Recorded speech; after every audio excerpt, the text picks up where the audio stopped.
अस्सलाम वालेकुम नाज़रीन, मैं हूं अल्ताफ बलूच। ग्वादर कुंटानी में रोज़गार जलाने की कहानी। जी हाँ नाज़रीन, आज हमारा यही मौजू है। आज हमारे पास ये एक अहम स्टोरी है जो सिर्फ ग्वादर की नहीं बल्कि रियासत और रियाया के दरमियान बढ़ती हुई खलीज की कहानी है। जी हाँ नाज़रीन, एक ऐसी कहानी जिसमें सायल जल रहे हैं, कश्तियों की लकड़ियां राख हो रही हैं और मजदूर की आंखों में समंदर से ज्यादा नमक आंसू बनकर चिपक रहा है। नाज़रीन, गुज़िश्ता हफ्ते ग्वादर के इलाके जीवनी कुंटानी में ज़िले इंतजामिया ने अचानक तेल के कारोबार पर पाबंदी आयद कर दी, जिसमें दर्जनों दुकानें बंद कर दी गई। डिपो, कश्तियां, मोटरसाइकिलें, जाल, सब कुछ नजर आतिश कर दी गई और हजारों लोग जो पहले ही पसमानदगी के साहिल पर उम्मीद की मछलियां पकड़ रहे थे, अब बेरोजगारी के समंदर में डूब गए हैं। अब यहाँ लोग सवाल उठा रहे हैं कि रियासती इदारों की जिम्मेदारियां बस यही रह गए हैं। लोग सवाल उठा रहे हैं कि रियासत सिर्फ एक इमारत, एक झंडा या एक नारा बन चुका है। नहीं, रियासत एक वादा है अपने शहरियों से, एक अहद है तहफ़्फ़ुज़, इंसाफ और रोजगार का। नाज़रीन, आईन पाकिस्तान का आर्टिकल 9 खुद उसमें दर्ज है। आर्टिकल 9 कहता है कि किसी शख्स को उसकी जिंदगी या आज़ादी से महरूम नहीं किया जा सकता सिवाय कानून के मुताबिक। तो सवाल यह बनता है कि क्या किसी रियासत का इंतजामिया, क्या किसी रियासती इदारे किसी शहरी के कारोबार को जलाना, इसका जरिए माश खत्म करना कानून के मुताबिक है? क्या अवाम के इमलाक को राख में बदल देना रियासती इंतजामिया की ताकत का मुजाहिरा है या इसकी अखलाकी कमजोरी है? अगर वाकई कोई कारोबार गैर कानूनी था तो कानूनी रास्ते मौजूद थे या नहीं? कानूनी रास्ता बनाना अवाम का काम है या रियासती इदारों का, रियासती पार्लियामेंट का? लोगों को मजीद नोटिस दिया जाना चाहिए था, उनको सुनने का मौका दिया जा सकता था, मुतबादिल जरिए माश फराहम किया जा सकता था। मगर यहाँ क्या हुआ? नाज़रीन, यहाँ पर सिर्फ कानून को, आइन को पामाल नहीं किया गया। दुकानें बंद, कश्तियां जला दी गई, साइकिलों, गाड़ियों को खाकस्तर और इंसानों के ख्वाब भी राख बन गए हैं। सवाल ये नहीं कि इंतजामिया की कार्रवाई कानूनी थी या नहीं, सवाल ये है कि क्या ये इंसानी रवैया थी? क्या इंतजामिया अपने शहरियों के साथ ऐसे पेश आती है? क्या दुनिया में कोई ऐसी मिसाल नज़ीर मिलती है हमें, जैसे कोई आका अपने गुलामों के साथ करता है? लोग कहते हैं कि रियासत माँ होती है। रियासत अगर माँ है तो फिर अपने बच्चों के हाथों से निवाला क्यों छीन रही है? यहाँ के अवाम हमेशा फरियाद करते आ रहे हैं, वो ये कहते आ रहे हैं कि हम एक ऐसे खत्ते में रहते हैं, हम एक ऐसे इलाके में जी रहे हैं कि हमारे पास न सनत है, न मुतबादिल रोजगार। अगर ये जरिया भी छीन लिया गया तो हम क्या खाएंगे? हम कहाँ जाएंगे? हमारे बच्चों का मुस्तकबिल क्या होगा? लोग यही सवाल उठा रहे हैं और यही फरियाद कर रहे हैं।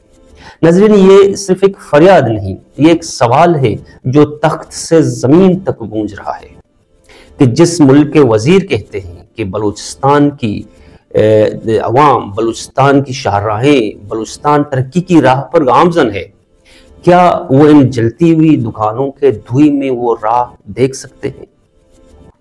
क्या वो इन मछेरे के हाथों पर लगी राख को तरक्की का रंग कह सकते हैं? जहां अरबों रुपए के मंसूबे हैं, वहां आम इंसान के लिए नान शबीना मुश्किल क्यों होता जा रहा है? कुंटानी में करोड़ों की अवामी अमलाक को जलाना इज्तिमाई सजा है और इज्तिमाई सजा हमेशा जुल्म कहलाती है। ये वही कानून है जो कहता है गरीब की झोंपड़ी गिर जाए तो फाइल बनती है और अमीर का महल गैर कानूनी हो तो रेगुलराइजेशन का नोटिस आता है। नाज़रीन, इंसाफ में तजाद को देखिए। क्या कानून सिर्फ कमजोर के लिए है?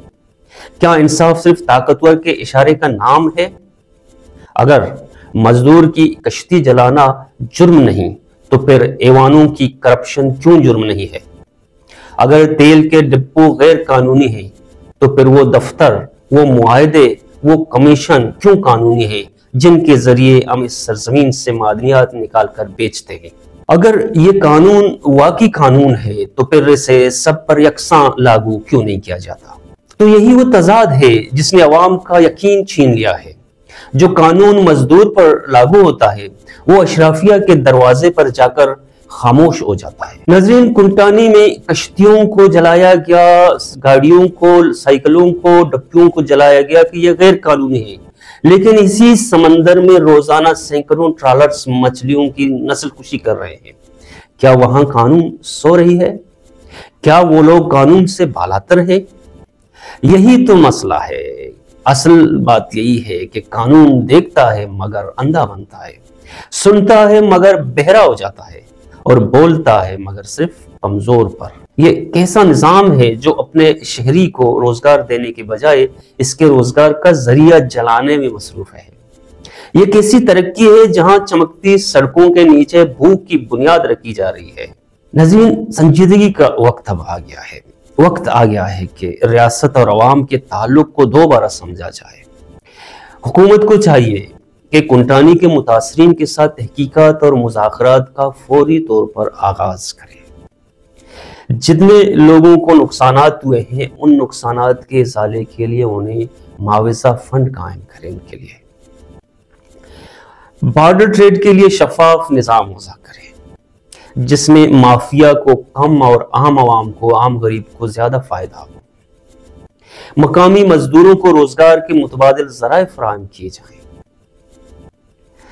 ناظرین، گوادر صرف ایک بندرگاہ نہیں، بقول اشرافیہ کے، بقول اس ملک کے کرتا دھرتاؤں کے، یہ پاکستان کے خوابوں کا دروازہ ہے۔ مگر افسوس کے ساتھ کہنا پڑتا ہے کہ اس دروازے کے سامنے آج مایوسی، بھوک، مسخ شدہ امیدیں بیٹھی ہیں۔ نہ کشتی باقی، نہ جال، نہ امید۔ یہ وہ وقت ہے جب ہمیں سوچنا ہوگا کہ کیا ہم ترقی کے نام پر اپنی روح کو جلا رہے ہیں؟ جب طاقتور قانون لکھتا ہے اور کمزور اس کی راکھ پر بیٹھ کر روٹی پکاتا ہے تو وہ ملک، نظام اور قوانین صرف نقشوں پر رہ جاتے ہیں، دلوں میں نہیں رہتے۔